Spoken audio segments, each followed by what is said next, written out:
मेरे 3 bank account हैं। 3 कंपनियों में जॉब की थी तो तीनों ने अलग अलग बैंक अकाउंट खोल दिया। तीनों में पैसे भी हैं और एक में तो एफडी भी करा रखी है। अब मेरे को खुद को अपने बैंक अकाउंट के बारे में, लास्ट वाले के बारे में तो पता ही नहीं है। अब आपने पूछा तो याद आया। अब जब मुझे ही नहीं पता तो फिर मेरी वाइफ को क्या पता होगा? यार बैंक अकाउंट के बारे में तो मेरी वाइफ को पता है, लेकिन शेयर्स के बारे में उसे कुछ नहीं पता क्योंकि उसका इंटरेस्ट ही नहीं है।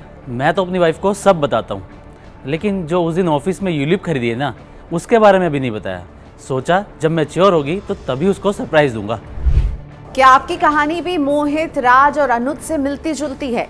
निवेश किया है, बैंक अकाउंट है, लेकिन इसकी जानकारी घर वालों को नहीं है। अगर ऐसा है तो सतर्क हो जाइए, क्योंकि यही वजह है कि देश भर में अलग अलग सरकारी फंड में बिना दावे के शेयर्स, डिविडेंड की राशि और बैंक खातों में बड़ी रकम लावारिस पड़ी हुई है।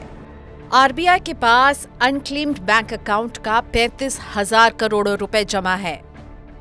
मिनिस्ट्री ऑफ कॉर्पोरेट अफेयर्स के इन्वेस्टर एजुकेशन प्रोटेक्शन फंड में बिना दावे के डिविडेंड का 5,539 करोड़ से ज्यादा रुपया है। सीनियर सिटीजन वेलफेयर फंड में प्रोविडेंट फंड का 80,000 करोड़ और बीमा की 23,241 करोड़ से ज्यादा की रकम का कोई दावेदार नहीं है। सरकार भी चाहती है कि जल्द से जल्द ये पैसा जिनका है उन्हें मिले। हाल ही में वित्त मंत्री निर्मला सीतारमण ने नियामकों के साथ एक बैठक में यह ऐलान किया कि विशेष अभियान चलाकर इस राशि को जल्द से जल्द लौटाया जाए। अब समझिए कब आपका पैसा अनक्लेम्ड रकम बन जाती है। बैंक खाते में अगर 10 साल तक कोई लेन देन न हो तो बैंक उसे इनऑपरेटिव अकाउंट मान लेते हैं। इनऑपरेटिव यानी जिसे कोई इस्तेमाल न कर रहा हो। इसकी शुरुआत तब होती है जब खाते में 1 साल तक कोई लेन देन ना हो, तो ये पहले निष्क्रिय यानी इनएक्टिव बनता है। फिर बिना किसी ट्रांजैक्शन के 2 साल बीत जाने पर उसे डोरमेंट अकाउंट माना जाता है। जब इस खाते की रकम को 8 साल तक क्लेम नहीं किया जाता है तो उसे इनऑपरेटिव अकाउंट घोषित करके बैंक उसमें जमा पैसों को depositor education and awareness fund यानी डेफ में ट्रांसफर कर देते हैं। बैंक खाते की ही तरह बीमा, प्रोविडेंट फंड और पीपीएफ की रकम का दावा भी अगर 10 साल में नहीं किया जाता है तो जमा रकम सीनियर सिटीजन वेलफेयर फंड में पहुंच जाती है। शेयरों के मामले में ये नियम अलग है। अगर शेयरधारक 7 साल तक शेयरों के डिविडेंड नहीं क्लेम करते तो सारा पैसा सरकार की इन्वेस्टर एजुकेशन प्रोटेक्शन फंड में डाल दिया जाता है। विभिन्न खातों में लावारिस पड़ी राशि में आपका पैसा तो नहीं है। बैंक अकाउंट का अगर पता लगाना है तो हर बैंक की वेबसाइट पर अनक्लेम्ड अकाउंट के बारे में जान सकते हैं। खाता धारक का नाम, पता, पैन, डेट ऑफ बर्थ जैसी जानकारी देकर पुराने भूले हुए अकाउंट ढूंढे जा सकते हैं। अगर अकाउंट इनऑपरेटिव हो गया है और रकम डेफ फंड में जा चुकी है तब भी बैंक के पास दावा दायर किया जा सकता है।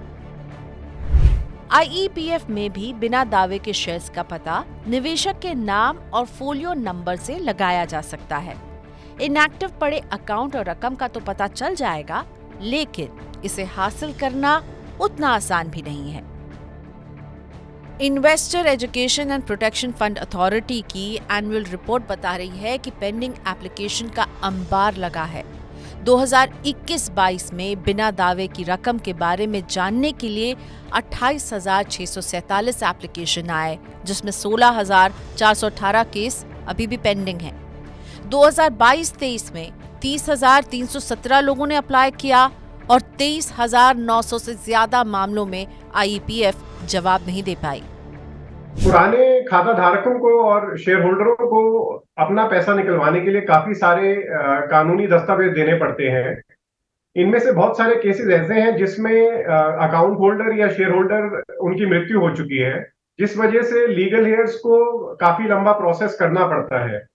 अगर शेयरों की या अकाउंट्स की वैल्यू ज्यादा हो तो उन्हें कोर्ट से सक्सेशन सर्टिफिकेट या प्रोबेट के लिए भी अप्लाई करना पड़ता है। लीगल एज या शेयर होल्डरों को अपना केवाईसी अपडेशन कंपनीज के पास कराना पड़ता है।